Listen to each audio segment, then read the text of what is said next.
ہمارا تعلق جو رب تعالیٰ کے ساتھ ہے، جو آقا اور غلام کا ہے، وہ مالک ہے، ہم اس کے بندے۔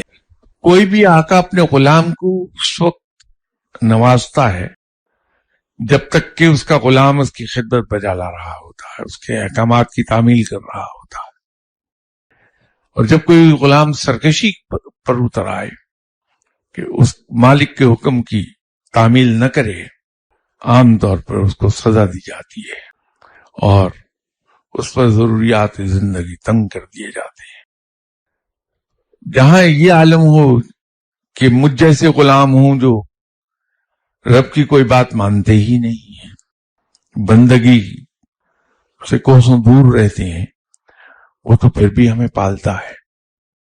ہماری عادات اور ہمارے طور طریقے دیکھیں آپ، لیکن یہ رب کی وفاداری ہے، یہ اس کی رحمانیت ہے، یہ اس کی شان ہے، شان ربوبیت۔ وہ پھر بھی ہمیں پالتا رہتا ہے، دیتا رہتا ہے۔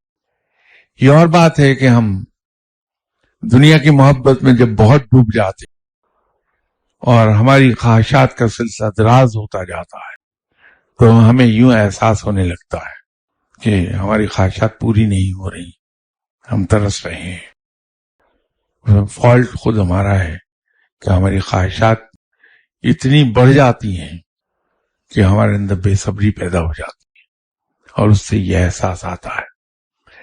ورنہ رب کسی کو ترساتا نہیں،